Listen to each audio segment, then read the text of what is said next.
Assalamualaikum warahmatullahi wabarakatuh. Jumpa kembali kawan dengan saya DLL Bonsai. Semoga kawan-kawan dimanapun berada selalu dalam keadaan sehat walafiat, dan tentunya tetap semangat kawan ya, merawat bonsai-bonsai kawan-kawan semua. Oke kawan, beberapa hari saya tidak mengupload video, dan kali ini saya akan mengajak kawan-kawan menengok bahan bonsai waru saya kawan. Waru India ini sudah saya tanam di pot kurang lebih 5 bulan kawan. Tapi saya lihat perkembangannya kurang bagus karena memang medianya terbatas, jadi sangat lamban kawan untuk pertumbuhan dan perkembangannya. 5 bulan itu cabangnya masih sebesar kelingking, dan bahan ini pernah saya buatkan video kawan, video di pengawatan awal itu kawan, itu ada videonya. Nanti supaya perkembangannya lebih bagus kawan, akan saya lakukan grounding. Lahannya kemarin sudah saya siapkan, dan sekarang saya tinggal penanaman kawan. Oke, saya ucapkan terima kasih juga untuk kawan-kawan semua yang sudah mendukung channel saya. Semoga kawan-kawan selalu diberikan kesehatan dan rezeki yang limpah. Dan bagi teman-teman dan kawan-kawan semua yang baru menemukan video saya, mohon dukungannya untuk klik like, subscribe, dan komennya. Dan jangan lupa juga klik tombol loncengnya dan mendapatkan video-video terbaru dari saya. Oke kawan, kita langsung ke TKP-nya.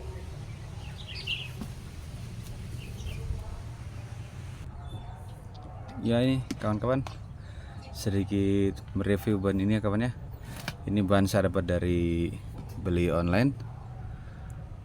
Nah, ini 5 bulan yang lalu.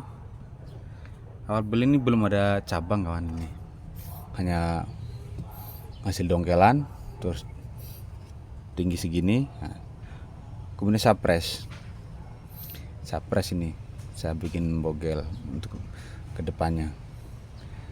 Dan ini untuk percabangannya sesuai yang saya inginkan, seperti ini kawan. Nantinya tangan 1, tangan 2 ini seperti ini backnya. Backnya seperti ini udah ada. Jadi saya targetkan untuk pembesaran cabang ini kawan, di 5 bulan di pot, jadi sebesar ini aja. Ini sekelingking juga belum ada, yang ini ada satu kelingking ini, jadi sangat lambat kawannya. Jadi bisa dimaklumi karena medianya juga sedikit, otomatis nutrisinya juga sedikit, jadi kurang mendukung untuk pertumbuhannya ini kawannya. Nah, ini kan saya lakukan ground. Kemarin sore udah saya siapkan lahannya, tinggal melakukan penanaman kawan ini. Jadi dengan harapan nanti setelah di ground, pertumbuhan dan perkembangannya akan lebih maksimal dan lebih cepat kawan nantinya nih. Jadi kalau nanti sudah besar ini sesuai saya harapkan, setengahnya dari ini, nah, baru penanganan tahap selanjutnya, pengepresan cabang kawan. Oke kawan, kita langsung ke lahannya kawan. Oke kawan, kita menuju ke TKP penanaman tempat ground. Nah, ini kebun saya kawan di belakang ini. Nah, ini masih proses ground semua kawan, disancang ini. Ini anting putri tanam dari cangkokan. Nah, ini kawan lahannya untuk melakukan ground. Nah, ini udah saya siapkan kawan lahannya. Kemarin sore sudah saya cangkul, udah saya bikin posisi groundnya. Nah, 2, 3, 4. Nah, jadi saya mau maksimalkan lahan yang ada kawan, karena lahan di belakang rumah ini tidak luas, jadi saya mau maksimalkan kawan. Nah, ini udah saya siapkan koheknya, peralatannya. Jadi sebelum saya lakukan penanaman ini kawan, akan saya taburkan dulu untuk kohenya. Nah ini saya tabur kohe dulu, nah, baru saya nanti tanam untuk bahan barunya kawan. Saya taburi kohe dulu kawan, setelah itu baru melakukan penanaman.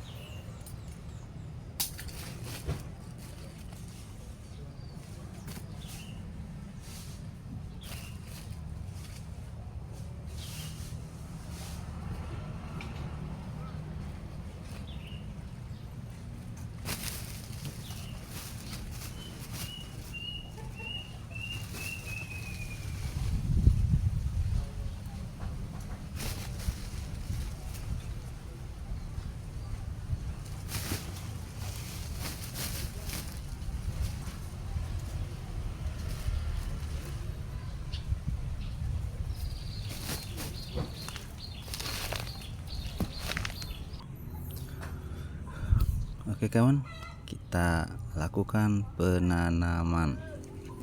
Kita bongkar dulu.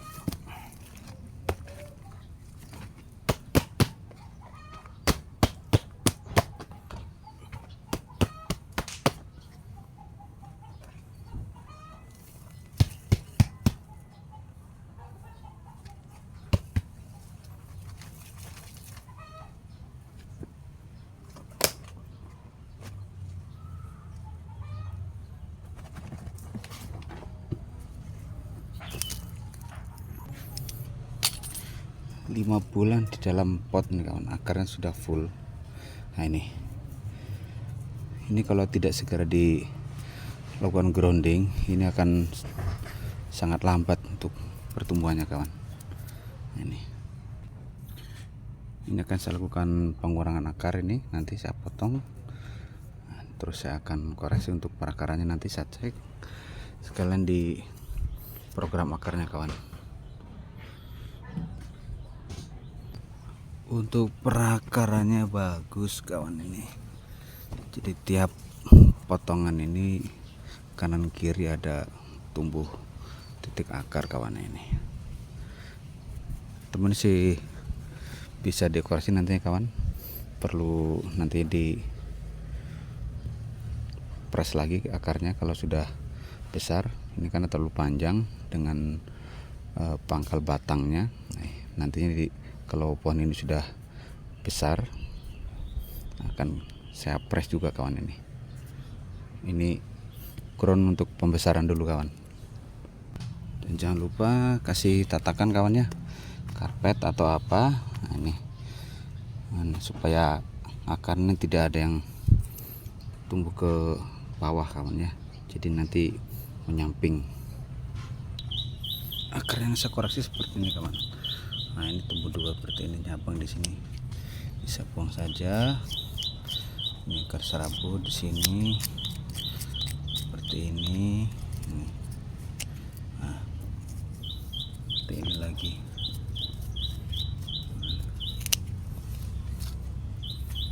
Ini cabang di sini, buang aja kawan. Nah, oke. Ini perlu diperhatikan kawan untuk ground ini sebelum kita eksekusi. Jadi kita tentukan posisi tempat depannya.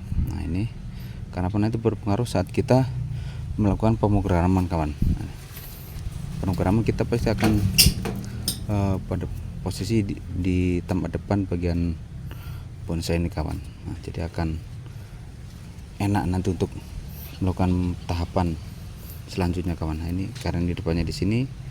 Nah, jadi perhatikan sekelilingnya supaya lebih leluasa saat kita melakukan pemrograman. Nah ini.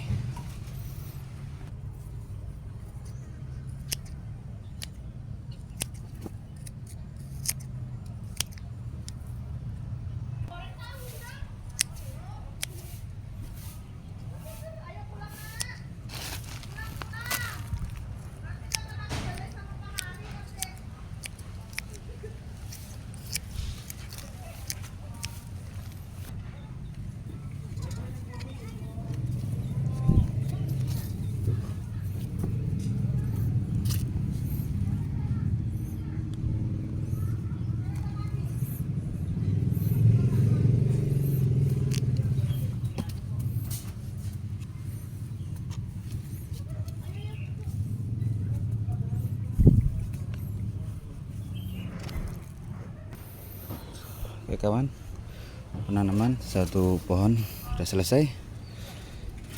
Masih ada 3 pohon lagi kawan. Nah ini 1, nah, itu masih 2 lagi kawan ya, 3 lagi. Nah, ini. Jadi seperti ini kawan, ngeground. Ini saya tidak pakai karpet kawan ya. Ini saya kira aman di sini dari gangguan. Memang ada kekurangannya kawan kalau ngeground tanpa karpet. Nah, ini karena ini kan posisinya miring kawan ini. Kalau pakai karpet kan dia akan rata dari atas sampai bawah. Nah, ini di atasnya mengerucut. Nah, ini otomatis air ini dia akan lebih cepat turun. Di atasnya akan lebih cepat mengering kawannya. Tapi tidak apa-apa karena ini di lahan kawannya. Secara aman ini. Seperti yang saya lakukan penanaman sancang di lahan sebelah. Aman kawan, terjadi.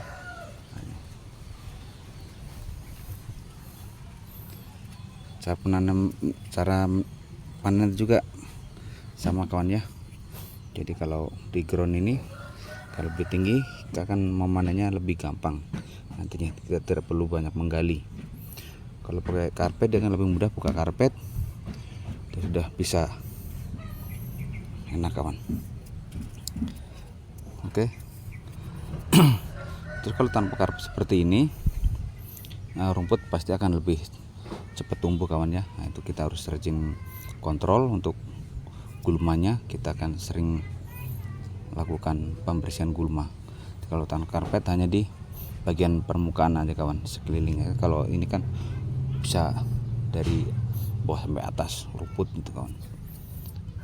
Tapi rumput bisa sebagai indikator kawan ya. Jadi kalau rumput itu sudah mulai layu, berarti tanah di bawahnya itu airnya sudah banyak berkurang. Apalagi sampai kering, berarti betul-betul air yang di permukaan itu sudah habis kawan ya. Nah, itu kita bisa lakukan penyiraman. Jadi seperti itu. Oke kawan, terima kasih sudah menyaksikan video saya.